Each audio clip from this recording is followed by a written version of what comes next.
Attendees are in listen-only mode.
Hello to those of you that have already logged on. The webinar will begin in 1 minute.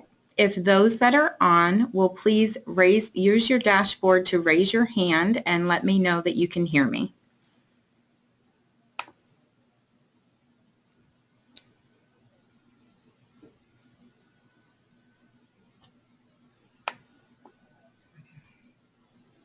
Thank you.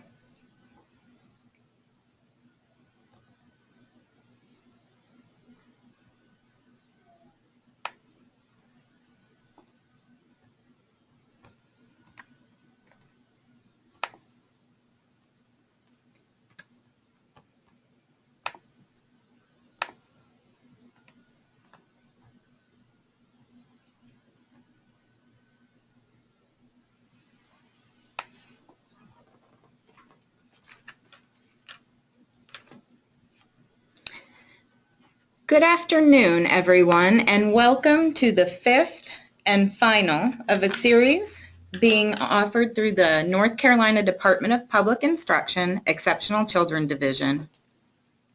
Today's webinar will focus on providing foundational guidance within this course of 1 hour that we have to support school providers as we move towards the policy shift in the evaluation and identification of specific learning disabilities that will be required of all schools effective July 1, 2020.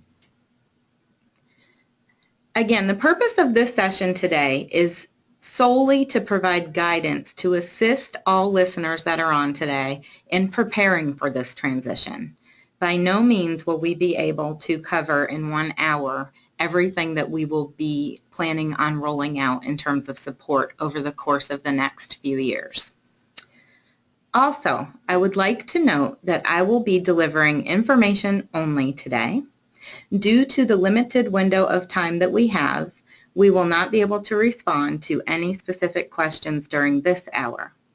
For any additional questions that you may have, please feel free to post them in the questions section that is located in your dashboard. Your webinar dashboard should show you an area that you can post questions. If you see that on your dashboard, you can certainly enter in questions there and submit them. We will take all of the questions entered and add them with answers to these content slides, and we'll make this available after the webinar. If there happen to be a high number of questions sent in, we will create a document to serve as a companion to this webinar and also make that available with the questions and answers. Today, on your dashboard, if you see, there are 2 handouts provided to the audience. They can be found, again, within your dashboard under the questions section. There's a handout section, and you may go in there and pull up a copy of today's slides, as well as a copy of the 2020 SLD policy addendum. So it's the policy pieces that were approved by the State Board of Ed, and it serves as an addendum to our existing policy. Those are the components that will become effective on July 1, 2020.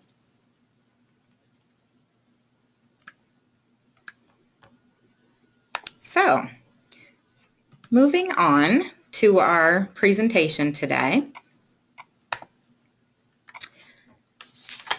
I am Lynn McCord, the consultant for school psychology with North Carolina Department of Public Instruction and the Carolina Institute for Developmental Disabilities. Today, I am pleased to have my colleague, Lynn Lozer, with me. Lynn is the statewide consultant for specific learning disabilities and ADHD with the North Carolina Department of Public Instruction Exceptional Children's Division. Welcome today, Lynn.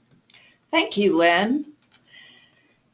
Learning disabilities are perhaps best described as unexpected, significant difficulties in academic achievement in related areas of learning and behavior in students who have not responded to high-quality instruction and intervention and whose difficulties cannot be attributed to medical, educational, environmental, or psychiatric causes.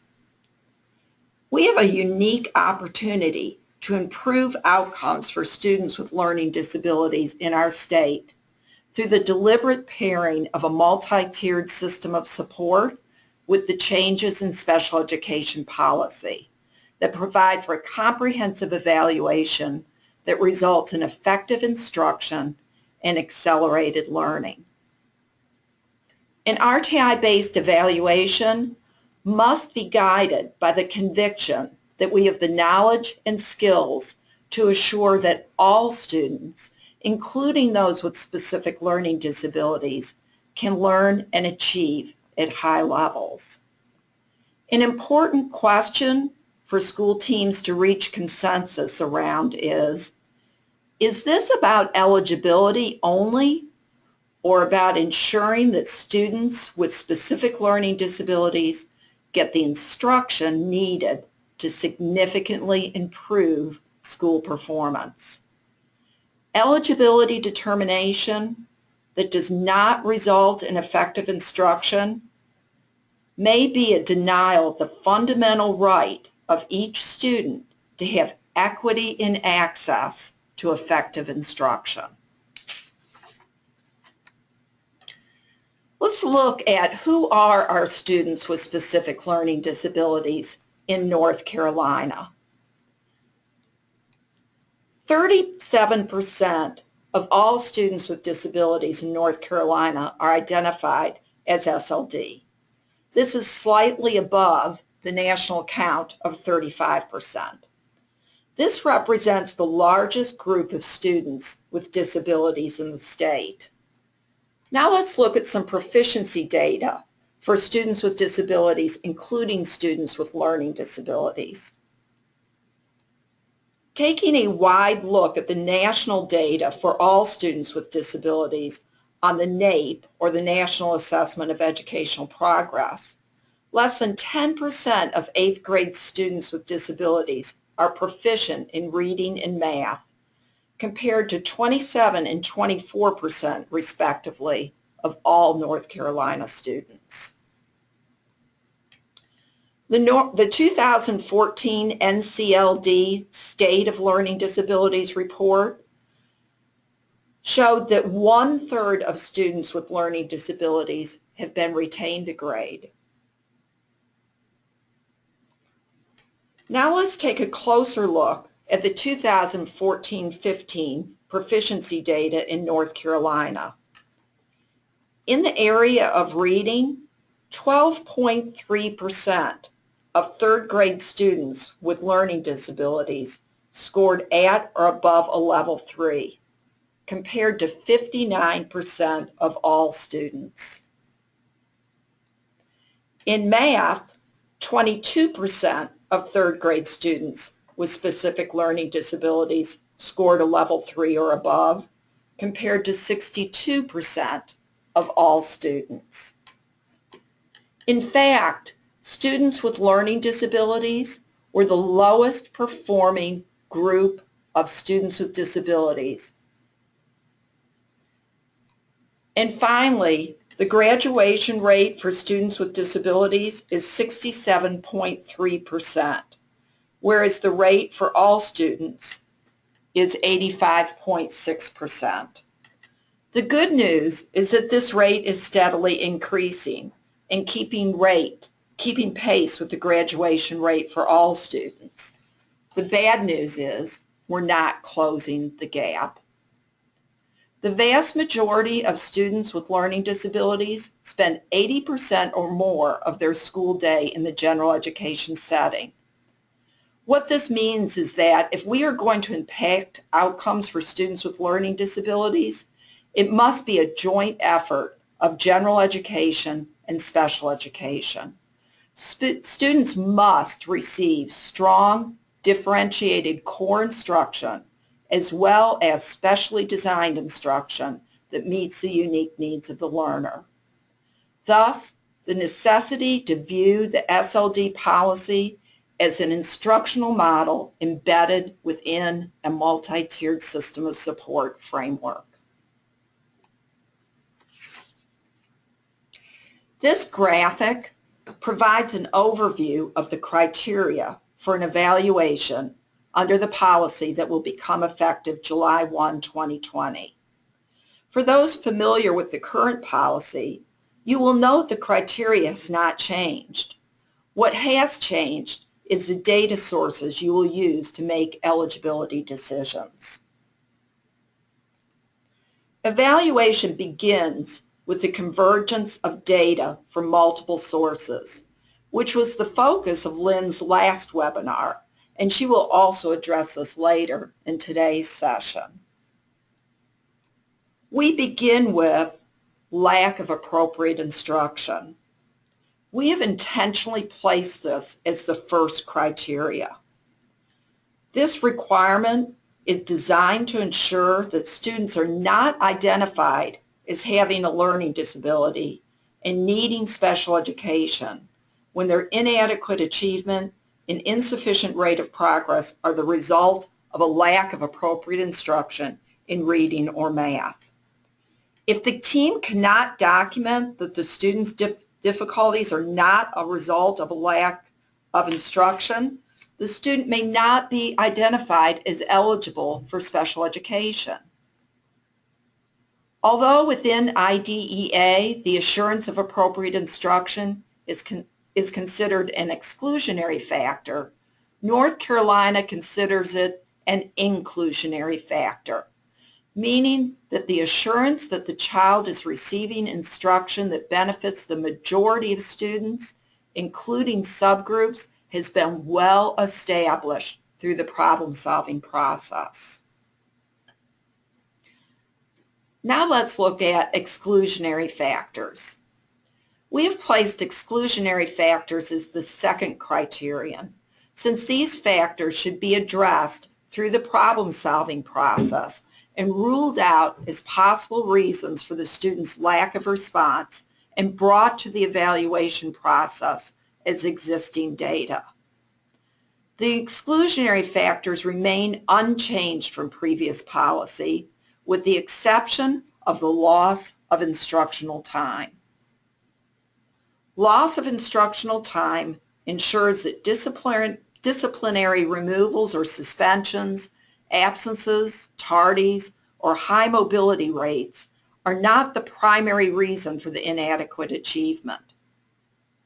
Here, the team must ask, has the student had ample opportunity to learn what is expected in the area of concern?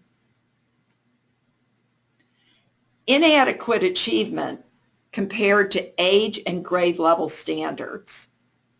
Within this criterion, comparison to intellectual development has been removed, which aligns North Carolina policy to the IDEA. Rather than establishing inadequate achievement as compared to intellectual development, North Carolina policy, consistent with IDEA, compares the student's achievement to age and grade level standards through the use of multiple data sources when provided learning experiences and instruction appropriate for the child's age or grade. So again, within this criterion, the assurance of appropriate instruction and intervention in reading and math is again emphasized. To document the student's discrepancy or gap between current and grade or age level standards, The evaluation team gathers data from district and state assessments, universal screening, progress monitoring, and other available assessments.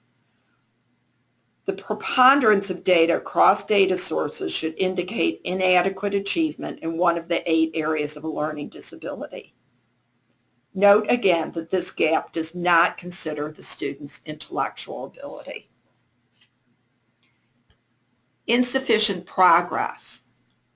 This criterion requires that the child does not make sufficient progress to meet age or state-approved grade level standards when provided appropriate instruction and intervention. Evaluating the student's rate of growth relative to the rate of growth needed for long-term academic success is the essence of determining whether the student has responded to instruction and intervention and is at the heart of RTI. The evaluation team analyzes all of the graphically represented progress monitoring data.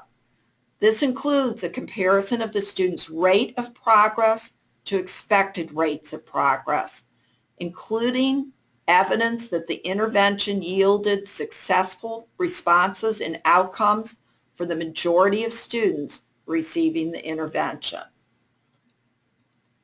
Lastly, it is important to note that all of the criteria are required for an eligibility decision, including the additional prongs of an adverse effect and the need for special education. We're going to take you through some big ideas of ways that you can begin to evaluate your current processes and begin your transition to July 1, 2020. The first big idea is that appropriate instruction is inclusionary. This requirement, which applies to all evaluations, including those that do not use RTI, directs evaluation teams to document that the referred student has been provided with instruction and interventions that are sufficient to allow for adequate progress.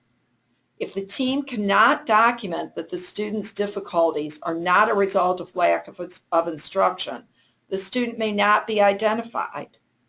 For example, for a student demonstrating a reading difficulty, there should be evidence that he or she was provided with a scientifically research-based program that adequately addresses the big ideas in reading, i.e. phonemic awareness, alphabetic principle, fluency, vocabulary, and comprehension.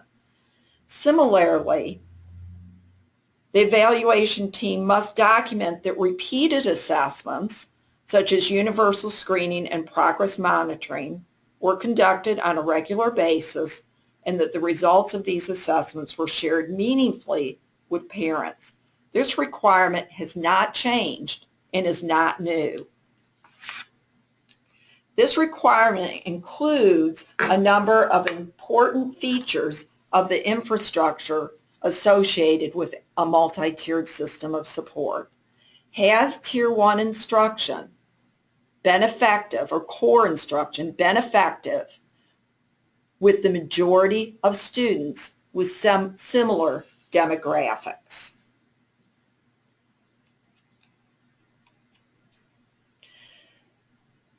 General educators are the primary instructors of our students with specific learning disabilities. We know that students with disabilities do better in schools where core instruction is effective. Are there school-wide, universally available instruction and supports to ensure equity in access and high expectations for all learners? Is there a shared belief that all students can achieve at high levels? We recognize that this is an area that school psychologists often feel powerless and is a source of frustration. However, all of North Carolina, almost all, in fact 97% of North Carolina LEAs are now in an MTSS cohort. We urge you to find out who your MTSS district leadership team is and to get involved. Start having these conversations in the schools where you work. Set the expectation now and begin the work now. Big idea number 2. Intervention integrity is a must. Evaluation for eligibility decisions requires evaluating the effects of current and past interventions to determine whether an appropriate instructional plan has been identified and whether the student remains significantly discrepant from peers or educational expectations. Without this, you cannot assure appropriate instruction was provided. Perhaps one of the most notable and prevalent threats to the accuracy of a multi-tiered system of support is the lack of implementation integrity.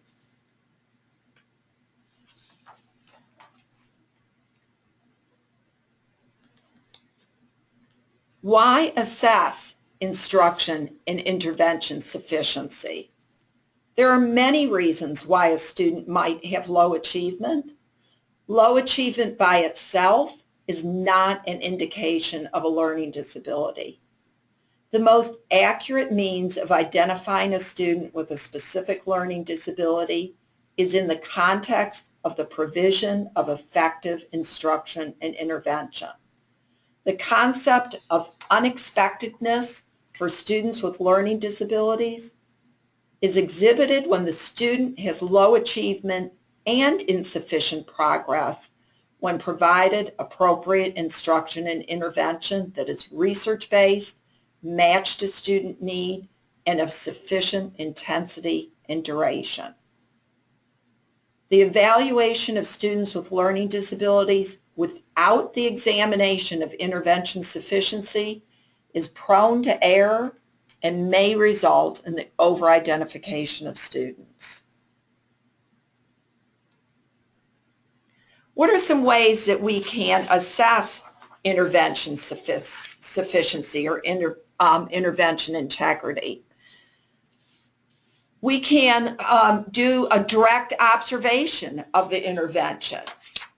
We can use treatment integrity checklists that correspond to features of the intervention. Formal fidelity checks conducted by coaches and/or administrators. We can maintain logs of the instructional sessions. And we can use progress monitoring data of similar peers receiving the same intervention.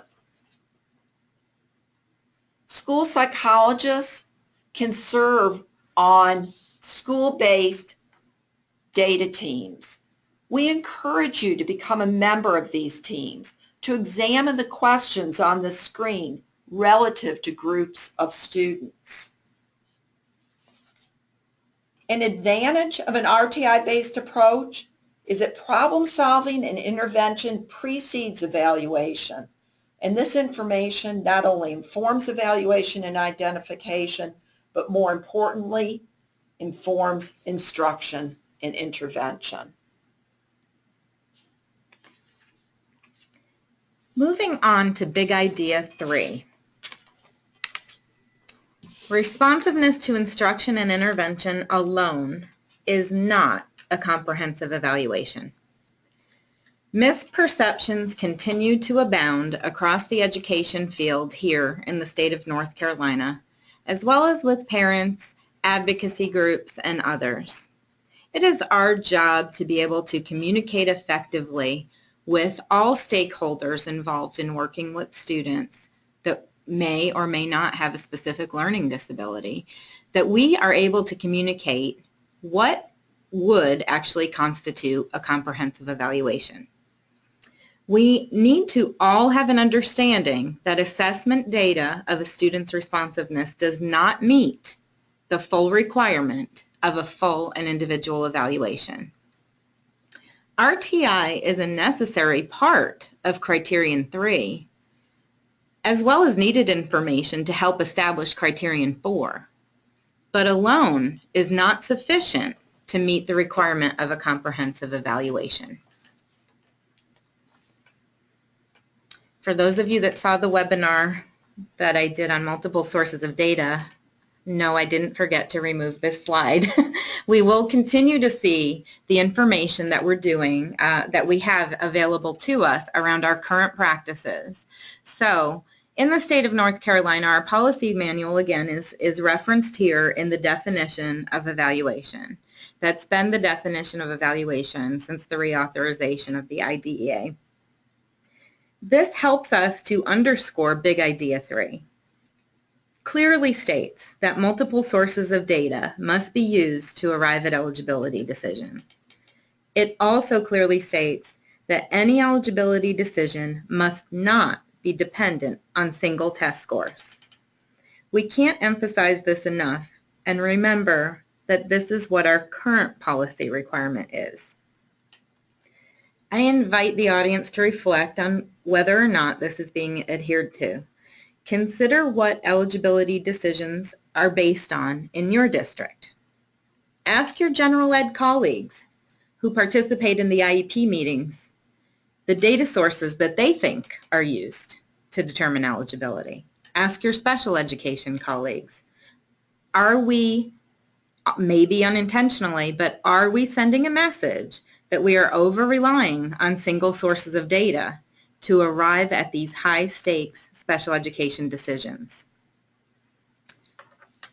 In exploring your current practices, think through this question.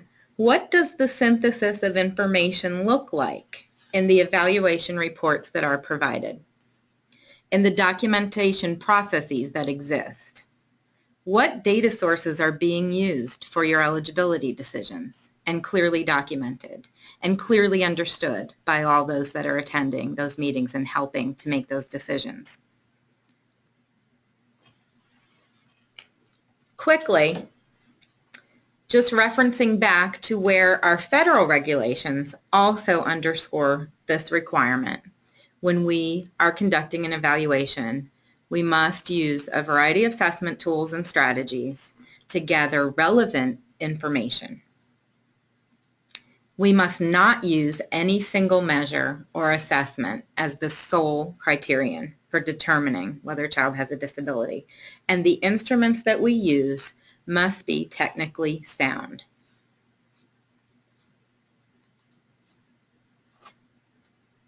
Continuing on, in the determination of eligibility, our federal regulations require us to draw upon information from a variety of sources and to ensure that the information obtained from all of these sources is documented and carefully considered.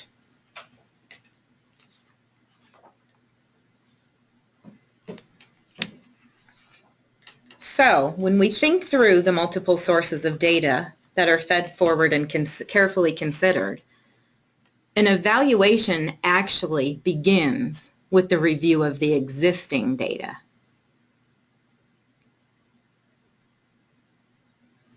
The existing data that is documented through the initial referral provides the basis and feeds forward into an individualized formal evaluation. As Lynn referenced earlier, this includes but is not limited to your universal screening data, your benchmark assessment data, your progress monitoring data, any diagnostic assessment data, and all other relevant data that is reviewed around observations, parent input, etc.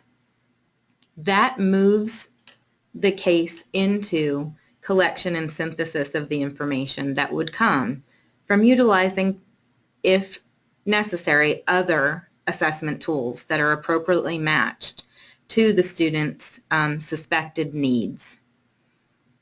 And then from there, the evaluation concludes in the synthesis of all of the data that has been gathered, documented, and collected within the assessment, pulling all of that together to inform our decisions and answering the questions of what's needed to accelerate academic and/or functional growth for the student.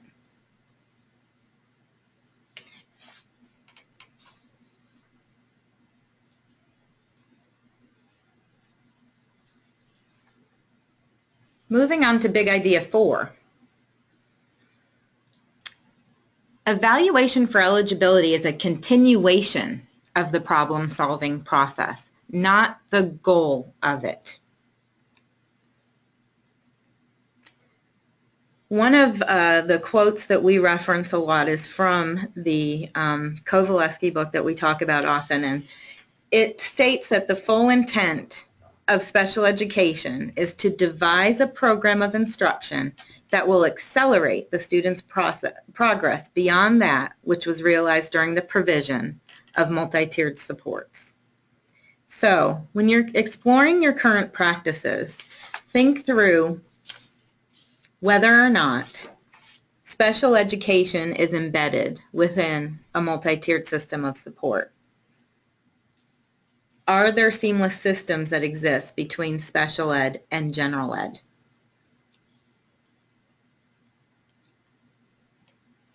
How will information gathered through a multi-tiered system be used to inform the design and delivery of specially designed instruction if that student is determined eligible? And how will systematic problem solving be used to evaluate the effectiveness of special education, both overall and at the individual student level? Although what I've referenced over the past few slides were North Carolina existing policies and the federal regulations, this slide is reflective of part of the changes that were made in the addendum to the SLD policy. And this will be part of what will be required effective July 1, 2020. So the requirement of the use of a systematic problem-solving process based on the child's response to scientific research-based interventions and the evaluation of data documenting the child's response to instruction in scientific research-based intervention. In other words, if a child is determined eligible, the finish line is not at the point of special education placement. The system of problem solving continues.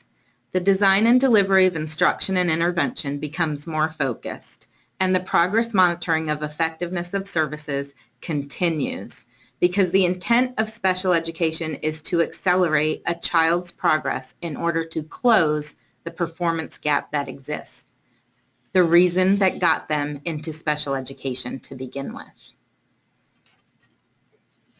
Consider practices and mindsets around this big idea. And reflect on, the questions that you see on that slide. Begin conversations with your district level, school level, and staff and colleagues. Is special education embedded within a multi-tiered system of support? Is there more of a seamless system between special ed and general ed? Because within a complete description of a multi-tiered system of support, we must articulate how special education is delivered within that system. And how is the information that's gathered through that multi-tiered system be used to inform the design and delivery of our special education? And how do we problem solve to help evaluate the effectiveness of our special education's programs and at the individual student level, the services that they're receiving?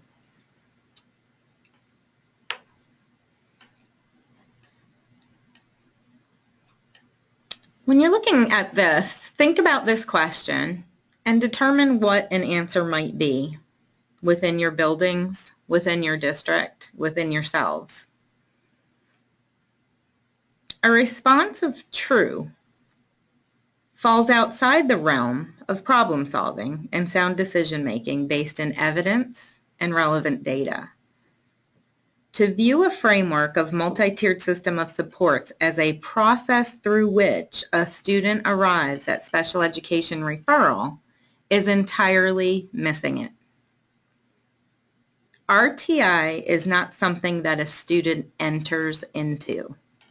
It is what the adults do to measure a student's level of functioning and determine the instructional needs of the child within a multi-tiered system. Solid decision-making can't exist outside of a multi-tiered system of support. However, the multi-tiered system of support exists at all levels, including special education. You don't move through one to get to the other. And that leads us into big idea number 5.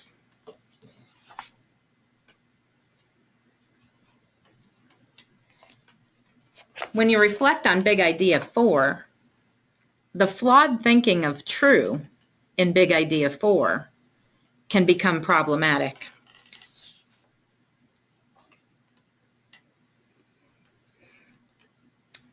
In OSEP's letter to state directors of special education in 2011, it was clearly stated that the use of RTI strategies cannot be used to delay or deny the provision of a full and individual evaluation of a student. So EC directors may consider setting some monitoring practices to ensure students are not lingering in intervention when there is evidence to suspect that a disability may exist. This again will require collaboration with general ed partners in order to make good decisions. Factors to consider when determining whether or not the child is suspected of a disability and should be referred to special education for an initial referral would be things such as the child has received high quality instruction, including differentiated core, and when appropriate, supplemental and/or intensive interventions that are appropriate for the child's age or state-approved grade level standards.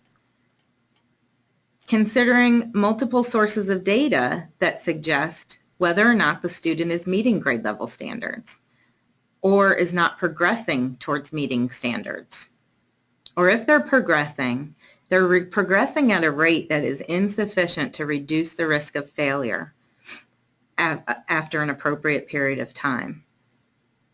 Other things to consider: the type, intensity, and duration of the instruction and intervention that is required to make sufficient progress. Is it actually exceeding what general education can sustain alone?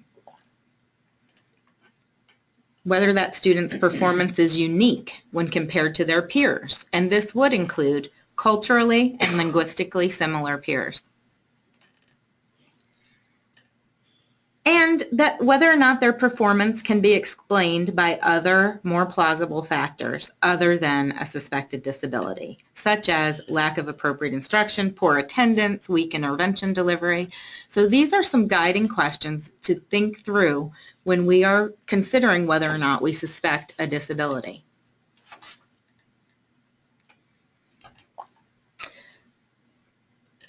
When we look at a framework that we might establish for special ed decision making, might begin with the decisions points that are specific to the rule outs. So the prerequisite information that's brought forward, we would start there with information that's brought forward through a review that suggests that limited English proficiency is not a primary determinant factor. Maybe a factor, but not primary reason why the student is struggling. That the prerequisite information brought forward indicates that adequate instruction in reading has been established, and that appropriate instruction in math has also been established. If we move through those on the front end, it will lead us into, for LD specifically, another decision point that we would need to work through. That we would know from the prerequisite information brought forward that those primary factors such as sensory issues, and when I say sensory, vision, hearing, motor disabilities, an intellectual disability, emotional disability, any cultural factors, environmental or economic influences, and loss of instructional time have all been ruled out as primary factors for that student's struggles in the academic areas of concern. When we get through that information, through what's brought forward, It will guide us. Once these have been addressed, the focus may then narrow to the next decision point, which is whether the synthesis of all relevant data collected from multiple sources, and it starts with the review, including our progress monitoring data, to individual diagnostic, observational, interview, formal ratings. All of this information that's gathered within a full and individual evaluation suggests consistency in the story being told of this child. When we have synthesis of the data that reflects consistency across the data sources that we've documented, we can then feel confident that we are prepared to move on to special education eligibility, prong 1. It doesn't stop there, as Lynn referenced earlier. Not shown on this slide, but of course, when a child meets prong 1 as having a disability under IDEA, then we also have to establish that the disability has an adverse effect on the student's educational performance, whether it be functional or academic, and that they require something different than what they are able to receive and access through the general ed curriculum or specially designed instruction. As with other decisions, the decisions around adverse effect and need are based on all the available data that has been brought forward through the evaluation. Although this framework is clear, there are many variables that we know contribute to good decision making. Any missteps in the first 2 areas may weaken, and actually will weaken, our special education decision making. These steps build from one another, but we need for today's purposes, we won't be focusing too much on how we're going to go about dealing with the prerequisite information, but we will focus some more on the synthesis of all the relevant data and ensuring that it reflects consistency across the data sources. The relevant data that we will synthesize in establishing that those last 2 criterion, 3 and 4, would of course come through our documentation of the student's strengths, the areas that have been identified as suspected need, any parent information, observation data, diagnostic assessment data, and any other relevant data would be fed forward into our decision making. Additionally, we would be reviewing the data that's brought forward and collected regarding the student's performance in the targeted areas of concern in comparison to peers, which may include but is not limited to those data sources that you see listed there. Universal screening, benchmark assessment, progress monitoring data, any norm referenced assessment data if that applies, and any district or state assessment data if it's available. The other data that we would need to synthesize would be data reflecting the rate of growth in the target areas of concern in comparison to their peers. And that is within the context of progress monitoring, that the data is reflected graphically and rate of growth is calculated. These feed into our synthesis.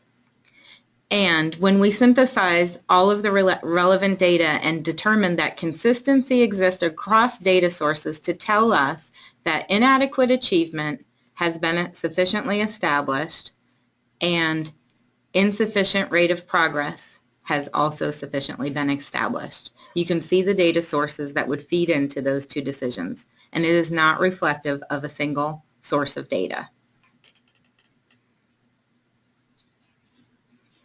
When we have all of these things reflecting consistency, we may then proceed to special education eligibility decision-making for students that we suspect have a learning disability. Taking these data sources into consideration, assess where you stand, where your school stands, where your district stands. The first 2 areas are already required of our policy. The first box indicating all of the information around strengths, suspected need, parent information, observation data, diagnostic, and any other relevant data is required. We also require for SLD these data sources to be considered to help to establish inadequate achievement, even within a discrepancy model. Are all these data being documented and synthesized prior to arriving at special ed eligibility decisions? With the exclusion of this last box down here, these are data sources that teams should be relying upon to establish their decisions around LD currently. And it kind of helps us to put things into perspective on where we are, assessing where we are, and where we need to go.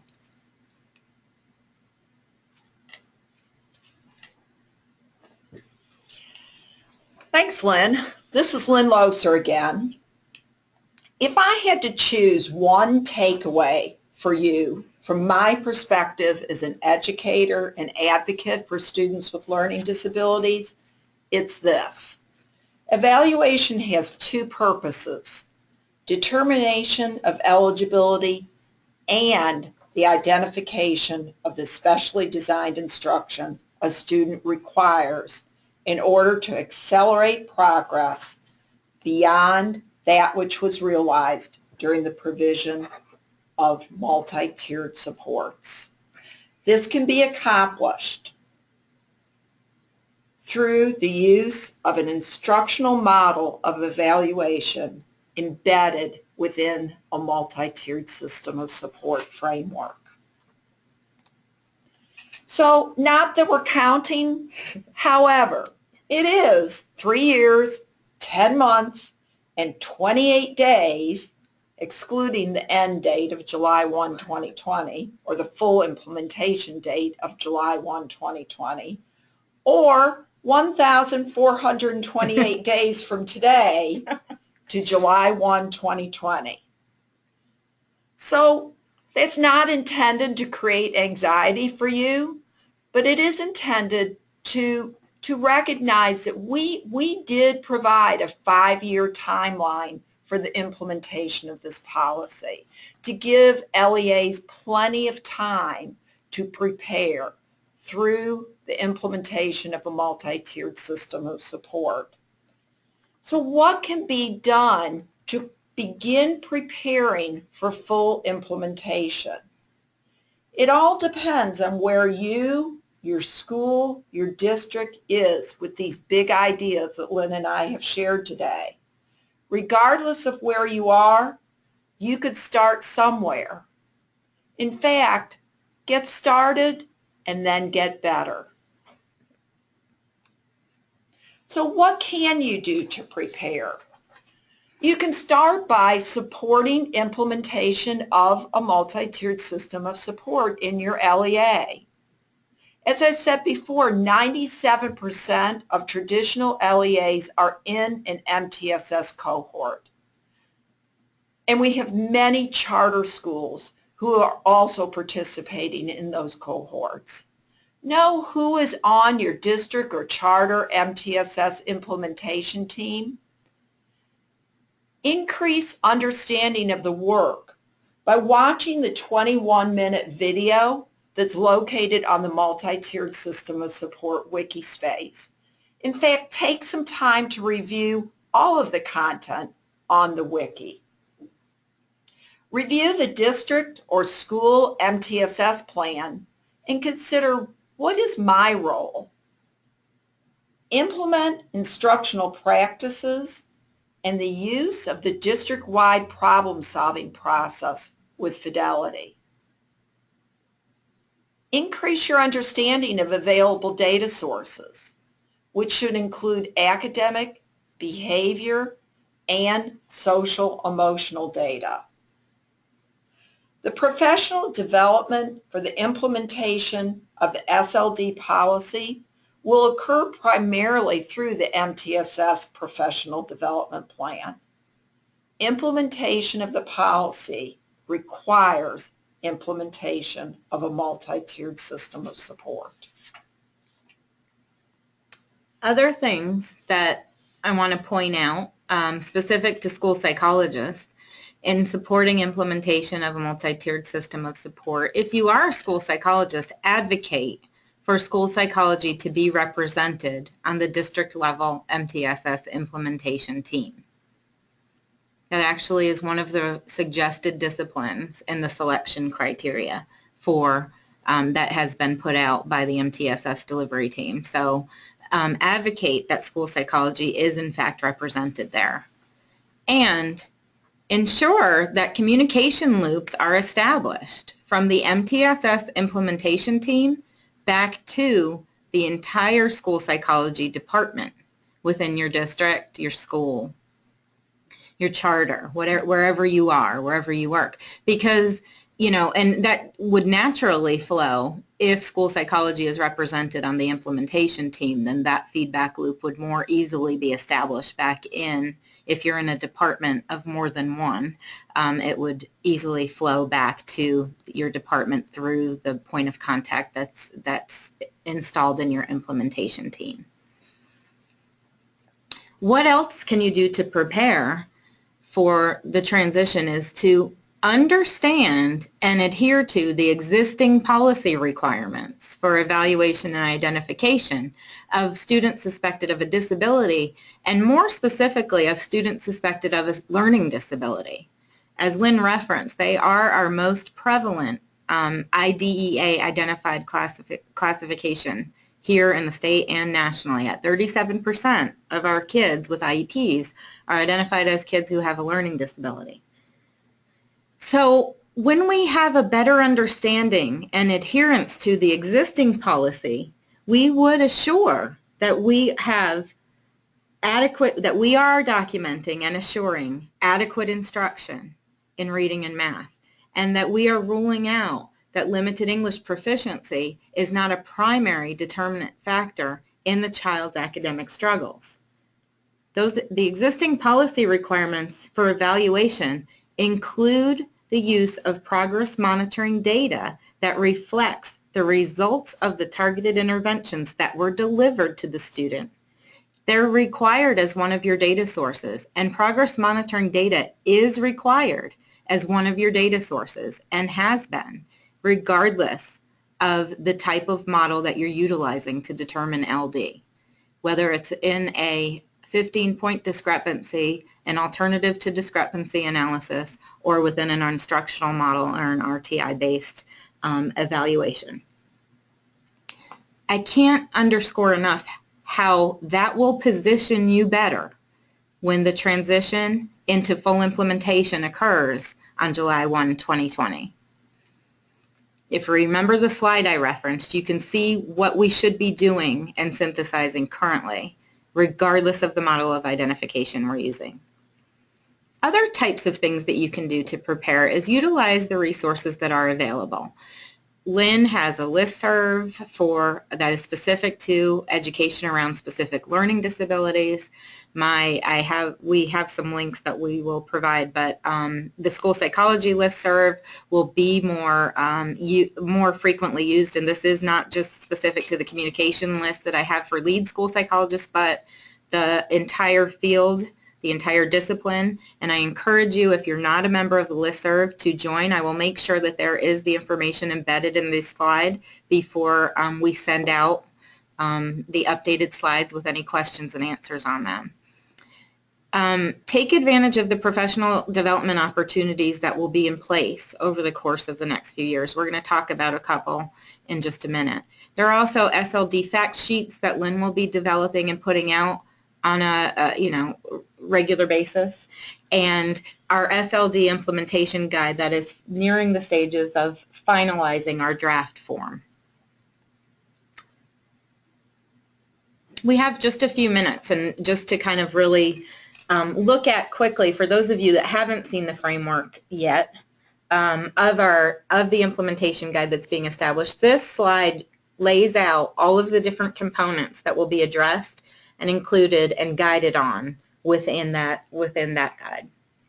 So the implementation guide will begin with an introduction to SLD identification within a multi-tiered system of support. framework. And I also want to emphasize that this implementation guide can stand alone, but it will be part of the overall MTSS implementation guidance that's published also.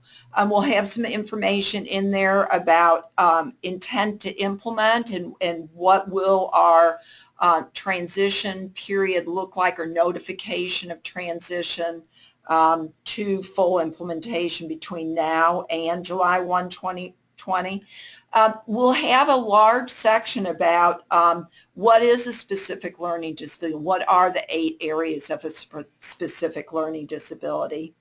And then criterion 1, looking at adequate instruction, and criterion 2, looking at the exclusionary factors. Back up to that section on specific learning disabilities, we'll also have a section in there on dyslexia.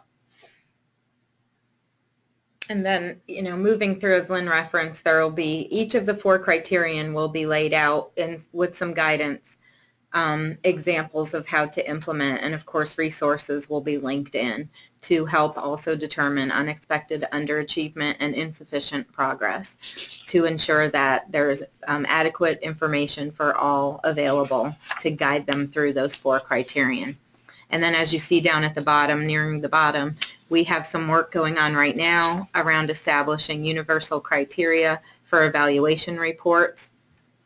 And the documentation processes that exist are under revision currently around how we utilize our documentation systems to help guide us through in making good decisions, in this case around learning disabilities.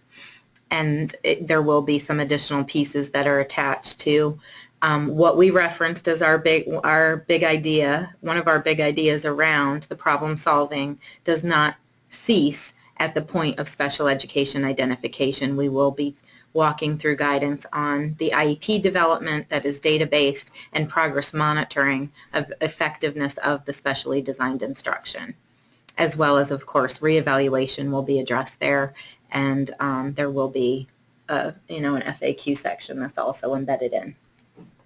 And that will be it is a live document that will be updated and enhanced over time as information becomes available to us. Is there another slide before this? Skipped up. Yeah. So these are some sources of communication visibility where you can stay current with activities around multi-tiered system of support throughout our transition period. So we have a link there to the MTSS Wiki. If you're not familiar with that, that is chock full of very valuable information. The MTSS delivery team also has a Facebook page. You can see that they also have a Twitter account, as well as I have a Twitter account that you can follow. If you want to sign up for the SLD listserv, there's a link there for the SLD listserv. And then, of course, Lynn McCord has her school psychology listserv. So those are some important sources of information. If you sign up for my SLD listserv, that's one of the primary ways that I am getting those SLD fact sheets out to folks, as well as they're sent to all charter school directors and EC directors and traditional LEAs. So we did want to share with you some upcoming professional development opportunities. I'm excited to let you know that Dr. George Batch from the University of South Florida, that co-directs the Florida Multi-Tiered System of Support, will be conducting a pre-conference institute during the Exceptional Children Conference. This is designed for 3 to 5 member district level implementation teams composed of cross-departmental members, including the LEA Exceptional Children Director. We strongly encourage a school psychologist to be a member of this team.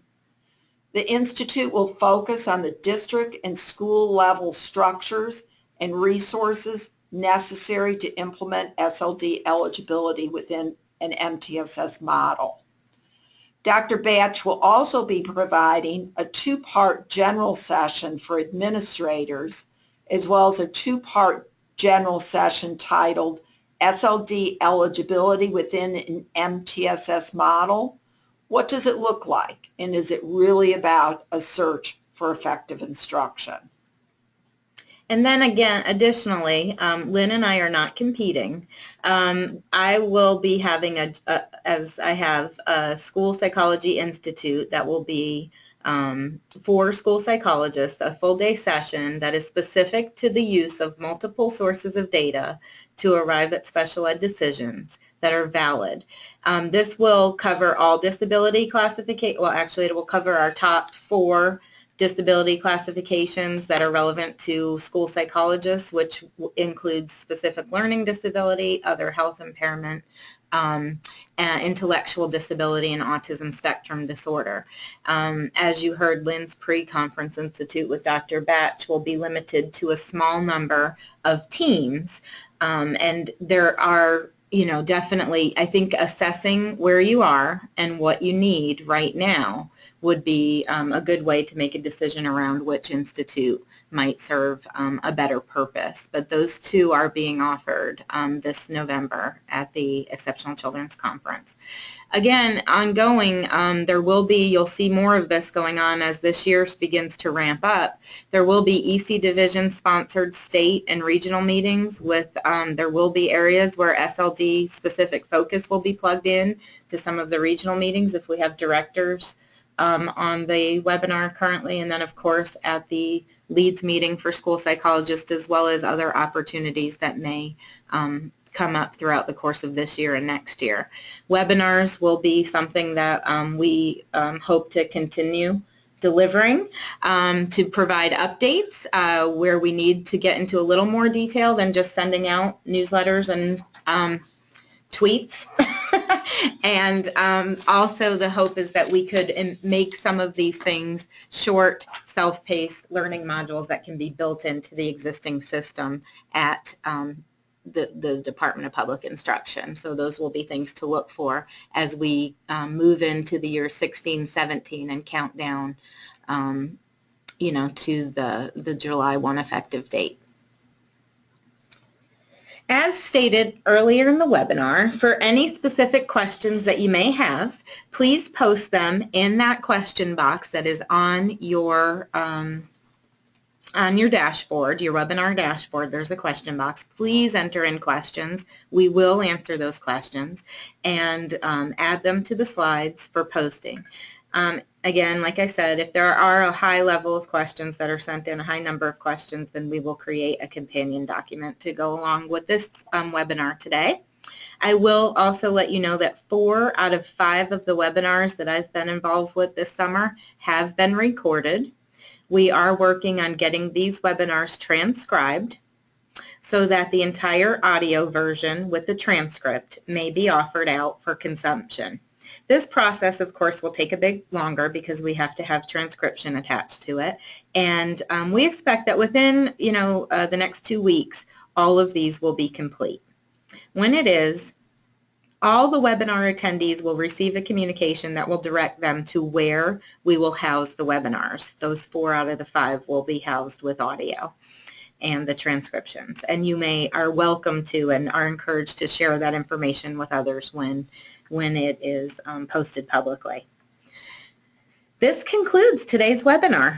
Both Lynn and I thank you for taking the time to listen in today. We hope that the information provided has been useful, and we wish you all a wonderful afternoon.